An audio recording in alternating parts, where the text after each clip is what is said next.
How's it going, everyone? Data here to walk you through the newest patch in NHL 25, patch 1.3.0, which went live earlier today, December the 5th, 2024, which sees some exciting additions such as the PWHL being integrated into the game, some big fixes such as coaching in franchise mode, which is very exciting, but sadly it comes at the cost of scouting in franchise mode. We'll get into that in just a moment. I'll explain what the issue is. As it usually goes with these patches in EA, we say Hail Hydra, where one glitch is fixed, another takes its place, and that was exactly what happened in today's patch. So let's start breaking it down. So first and foremost, the PWHL has been integrated into the game. That's very exciting. I'm not sure why this couldn't have been done at launch, or at least they say that it was going to happen in the future. I'm loving what's being added to the game. Don't get me wrong. I'm not gonna, I'll definitely be ragging on EA where I gotta rag on them, but credit where credit is due. The integration of real world coaches, the integration of the PWHL and NHL 25, all great things, but all like multiple weeks and months after the launch of the game. So I would prefer that you tell me those things are coming, or you just start with it right away. Why does it only have to be something that comes out once sales are faltering and the game is 50% off? You know what I'm saying? I wonder if this would have been kept until NHL 26 if things were going better, but conspiracy theories for another day. So the PWHL is being integrated into the following modes: Play Now, PWHL Season Mode, Shootout, Online Versus, World of Chell, just their uniforms, and Hockey Ultimate Team, so players, uniforms, and logos. No franchise mode here. I'm not entirely sure why, because in custom league mode, I could bring in teams from Liga, the SHL, NHL alumni teams, so I'm not really sure why the PWHL could not be added. I can play season mode with the PWHL, but number one, that's only one season, and number two, it can't mix with NHL teams. And of course, that's not realistic, but why do I have to keep my things to realism in a custom league where I'm able to bring teams from Europe over? You know what I'm saying? So hopefully that's something that's fixed in the future, but it is a nice start. It's great to have all the PWHL players, teams, logos, jerseys in the game. Took until December, but here they are. So latest roster update is needed to have access to that. If you're wondering why am I in the game and why is it not here, download the newest roster and they will be there. Next up, gameplay fixes. Not too much done here. So fix for user goalies that were getting kicked out for poor team play due to power-ups. Okay. AI forechecking improvements, whatever that means, and stability fixes, whatever that means. So a little mumbo jumbo there. All right. Gameplay tuner set. Reduced accuracy bonus from successfully performing skill-based one-timers. This is the big one. I don't play very much of the actual game. I'm usually in game modes. I'm in the offline modes like franchise mode, but what I have played, I've noticed how ridiculous, if you get one of those skill-based one-timers, it's going in like 95% of the time. So reduced accuracy is good. I wonder how reduced it is. And second, Be a Pro bench recovery increase. I'm surprised they even remembered what Be a Pro is, but there you go. A little fix to the mode that hasn't been touched in 5 years. Awesome. Game modes, creation zone. Now here's a huge one, especially for people who don't want to create prospects who aren't in the game for franchise mode. Fix an issue where draft year couldn't be set to 2024 and create a player. So I have all these players from the 2024 draft class who I want to add to the game, but I have to put them as 2023 and give them a 4-year entry-level contract instead of having it be 2024 and a 3-year entry-level contract. That's been since launch. It's been over 2 months. I don't know why it took so long to have this fix happen. I don't know why it couldn't come in the November patch. I'm glad it's here. Again, I'm thankful that it's here. I just don't know why. Something that seems pretty small, like just adding a draft year, 2024. Every year they add one more year. In NHL 25, in NHL 26, they'll have 2025. In NHL 27, they'll have 2026. Previously, in past NHL games, they always added the year. So I don't know why they forgot it this year and why it took 2 months to be fixed. But here it is. Now, here we go. Franchise mode general. Increased frequency that CPU teams attempt to sign free agents to fill out their NHL roster. That's good. I felt like it was already an increased frequency of that in the last year. So if it's even more increased of a frequency, okay, no problem. That's fine. Fix an issue within box scores where the goal total for a player reset each playoff round instead of showing the playoff total. Okay, thank you. Fix an issue where the user could see the tradable teams list of opposing team players with a modified no trade clause trade list. So I thought that was something that was done on purpose, but I suppose now if I want to acquire a player and that player has a modified no trade clause, either I can acquire them or I can't acquire them. But if I want to see where else that player is interested in being traded to, I will not know until I acquire said player, which I suppose makes sense, but I hadn't really noticed it as an actual issue. So that's now not going to be a possibility for you any longer. Fix an issue at the trade deadline where the user could initiate a conversation with an opposing team player about their clause leading to the game freezing. Great. Fixed an issue with signed, recently signed, and accepted offers filters within the free agency spreadsheet. Added processing delay for the player card update that occurs when hovering over a different player within a spreadsheet and edit lines. So processing delays, I love those being added. That's exactly what we want to see. Sarcasm. And last one, hub UI, so the user interface load improvements. So load improvements, that I really want to see what does that mean, because the menus have been atrociously slow. The time it takes, it's not simulation speed, but just to say, the simulation speed this year takes about 9 to 10 minutes to simulate one season in NHL 25, whereas in NHL 24, it took about 4 to 5 minutes. Both are too long, as in MLB The Show, you can do it by like snapping your fingers, but just to say. Okay, so franchise mode general, these work for me, no problem. Next, franchise mode contract negotiations and conversations. These are, now this is the big one that we've been waiting for. Added scheme fit and injury conversations for players. Okay, so just more conversations can be had. And added scheme fit conversations for coaches, because what is the topic? Here we go. This is the meat of what I've been getting to in this update. Scheme fit topic. This has been on my wish list for to be fixed in franchise mode ever since coaches became a part of the game, however many years ago it was now, 5+ years ago. So when you acquire a player and if they don't fit that coach's scheme or whatever, well, basically you're finished. The addition of X factors helped to negate that negative fit and line score, but if they don't fit, they don't fit. And you'll have to pretty much decide between getting a different coach that fits that player or getting a different player that fits that coach. But the coach and the player will never fit to each other, even after 20 seasons together. So scheme fit conversations with players now allow the user to match a player's strategy preferences to the coach's scheme for even strength lines or special teams. Players can only be persuaded to fit on lines at or above their role and potential. Successfully persuading a player will impact how they fit on other lines and special teams. So let me stop it right there. I mean, I'll read this one too. With owner mode on, which I don't usually have on, the user can also persuade a player to use the same preferences as a star player on the team. So I don't know why that has to be with owner mode on, but that's something to keep in mind. So what this means is if a player is, let's say, your second line center and they don't fit that second line scheme that the coach has, you can now ask that player to fit that second line scheme. The only issue with this is I went into franchise mode and I tried it. If it's a player who has low adaptability, you'll be just as likely to get that player to adapt his line fit as you are to adapt that player's play style or position. So to me, this is an incredible fix in theory, but still not good enough in practice. Because if I did exactly with this player, let me explain it to you. I had Nick Suzuki. Nick Suzuki, if I ask him to be a winger or even a defenseman or change his playstyle to power forward, he will reject that because at this stage and overall in his career, at his age and everything, he is not adaptable enough to say, I want to make that major change.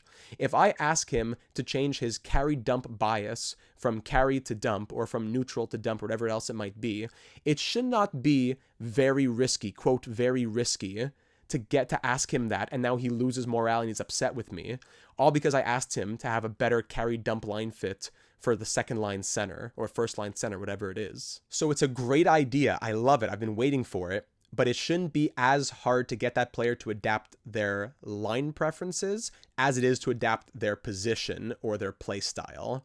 That's what my problem is as of now. So that still has to be tweaked a little bit, but that's a nice start. Now, second, scheme fit conversations with the head coach will now allow the user to match their AHL head coach's strategies with the NHL club or vice versa, allowing for full unity within the organization. So previously, if you had all your coaches' fits, whatever, line 1 is carry and then it's energy and it's whatever, all those 5 different fits that you could have. Line 1's like this, line 2's like that, line 3 is like that. Oftentimes, if you wanted to know, okay, this guy fits line 1 AHL, so he's a future star, he will fit line 1 NHL. You would have to really painstakingly go and look in the higher staff free agency pool and see which coach that could be my AHL head coach has the exact same preferences as my NHL head coach. But now, with the conversations, you can tell them the NHL to adapt to the AHL or the AHL to adapt to the NHL. Now, again, they won't always be happy about this. They might say no, but what's good here with the coaches is that you can force it through. You can say this is not up for debate. Let me see what it says here. So yeah, so they give you an idea of a conversation. So they show you a conversation here. Let's discuss some tactics, scheme fit. Let's talk about this with Jake DeBrusk. For Jake DeBrusk here, it was convincing. I suppose his actually doesn't show his adaptability bar, but it said that it would be convincing to talk to Jake DeBrusk about that. So that was it for when talking to a player. His adaptability, I don't know, it still doesn't show the bar, but I suppose it's high enough that he's saying, okay, I'm here to win. I know I've been off my game. I'm adopting tendencies, blah, blah, blah. And you want you to be line 1, I want you to be line 2. The only issue I see with this is sometimes you have players whose overalls don't fit their line, the description.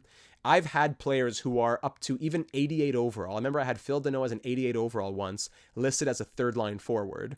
And the flip, I've had 85s and 86s listed as second line forwards, and even 86s, 87s listed as first line forwards. So because of them not buying in if it's below their role, if I have a player who's a second liner at 87 overall, but he thinks that he's a first liner, and I tell him to adapt to line 2 strategies, even if he's adaptable, he's going to say, no, that's not my role. But cuckoo, buddy, you've been a second liner for the last 8 years. You're an 87 overall scoring 50 points a year. You're a second liner. I don't care what the game calls you. So that's the only issue I kind of see with that. Going above them is okay. If they're listed as a third line and you forward and you say first line, they'll be happy. But if they're listed as first and you ask them to fix their tendencies for line 2, they won't be happy about that. So that's the issue that I see right now. Now, what about the coaches? They tell me that, okay, adapt the style. You can even, if you have owner mode on, like we just said previously, you can even adapt it to a player. Here, you can adapt it to the lines, but here, adapt it to a player. I want you to have the same fits as JT Miller. So why is that only if owner mode is on? That is kind of upsetting to me. I would like that to be something that I can do too with owner mode turned off. So just because I want one player to adapt to another, I now have to do the bathroom maintenance and the parking lot maintenance and all that junk. No, thank you. So keep that in mind as well. And also, new conversation topics can be accessed with existing save files, unlike the new edition with the coaches where you had to use the new roster update to have that. So at least, again, I like the new fixes, but if you're going to ask me to restart my save files every month because you're adding new things, that's what's upsetting. So I'm glad that this can be added to existing save files. What about the coaches? Can you show me this? No, there's no images for the coaches, but I did go through it and I know what the coaches say. If you ask the coach to adapt the fit, it's either yes or no. And if it's no, he's upset, but you can force it through. That's going to come at a cost of losing overall coach or staff morale though. So it's a great fit, but if in theory my coach and my players are both upset, my players can totally reject it and my coaches can be upset with me, but then say, fine, you're the boss. Yes, I am the boss. So that's what is a double-edged sword here. Now, what comes with this update, I should probably finish off this first, though, before getting into how this hurts scouting now. So let's finish off the bullet points here. Fix an issue where a coach's coaching style would refresh when selecting a season goal. Yes, that was a huge glitch. Again, took 2 months to fix. Your coach would have all the styles, you'd build a perfect lineup, and then you would talk to them, not even ask them to do a goal. You wouldn't even select the season goal, just selecting to see what the season goals might be, not even selecting one, just selecting to look at them, would cause all of his line fits to reset. And then there goes the line chemistry you just built for multiple seasons. So that is supposedly now fixed. Good. Fix an issue in the intro coach conversation where selecting a preseason focus before a season goal would not allow the user to select a season goal as well. Okay, good. Fix an issue where the user could re-ask a player to add teams to their team trade list within the same day. Okay, that's good that it's fixed, but if I could just do it the next day, then what's the point? There should be some sort of cooldown there. If I ask a player to waive his trade clause and he says no, I shouldn't be able to spam it every day. It should be like, ask me again in a week or in whatever else it might be, but every day, I don't know. This is a glitch that I found myself. I'm sure other people found it too, but I'm proud of myself because day 1, hour 1 of playing franchise mode on my live stream, I found this issue. Fix an issue where quick draw superstar ability was awarded prior to the player completing the challenge. So you challenge a player to win 750 faceoffs, and within like a week, after taking just 100 faceoffs and winning 20 of them, he already had the quick draw superstar ability. So that is now fixed as well, supposedly. Good. Also fixed an issue where the player portrait would not show in the waiver player conversation flow. Okay, I hadn't noticed that. The other issues now go into World of Chell, a bunch of different issues here. Issue where sometimes there would be multiple screen wipes. Wow, World of Chell was really hurting. Fixed an issue where grudge matches are occurring even when the option is disabled, where a pulled goalie does not return after delayed. Oh my goodness. So feel free to read through these. My focus is more franchise mode, but my goodness, at least the fixes came. Presentation, fix the sudden death characters upper body during their idle animation. Okay. Audio PA announcers using their... Okay, so now, yeah, with the women now added in PWHL. Great. Arcade, tweaked volumes, small things, fixed the cameras, an issue that was causing one of the behind the net replays to flow 10 feet onto the ice in front of the goalie. Little things like that. Broadcast, fix an issue that caused the goal player indicator stop following the goal score when some celebrations were triggered. This is a lot for a December patch. Like, this is not an October or a November patch. This is a December patch now. I find this is a lot. Fixed an issue where the digital dashers would continue to show the countdown timer when rolling into continuous OT. Ultimate Team fixed an issue with hut moments, retry not sending users directly to opening faceoff, added additional details to XP path. Art, so added multiple NHL coaches. Hairstyle 51 no longer clips through helmets during replays. I wonder if that's the one that we see so often. How about sticks going through nets now? Can we fix that? Updated portraits, environments, some jerseys added. Man, these are like this. Look at the number of issues in this game. Stability. Fixed a crash when saving changes to a female character. Fixed a crash that sometimes occurred when switching between color options. And fixed a crash when changing tertiary logo in creation zone. Oh my goodness. And then updated the following teams: center ice art, AHL uniforms, a bunch of uniforms and art. Wow. So, with those fixes, not just the coaching, but with that patch, sadly comes another issue in franchise mode, which is in scouting. So as we all know, scouting in franchise mode is a lot of button mashing, but if you spend those 7 or 8 minutes 4 different times over the course of the season, you get 250, 300 prospects fully scouted. So let's say it's taking 8 minutes, do it 4 times a year, it takes me 32 minutes. Okay, I'm dedicating about a half hour per season to get a draft class fully scouted. But now, with the new patch, the scouting now takes between 3 and 5 times longer. So we're talking between 96, with my calculator, between 96 and 160 minutes, between an hour and a half and 3 hours per season to do my scouting and all the button mashing because of this new issue in the patch. I'll swing it over to NHL 25 now to show you exactly what I'm talking about.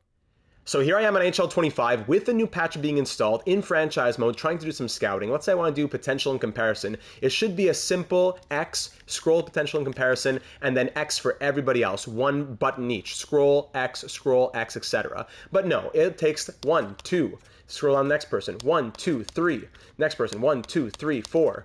1, 2, 3, 4. 1, 2, 3, 4, 5. 1, 2, 3, 4.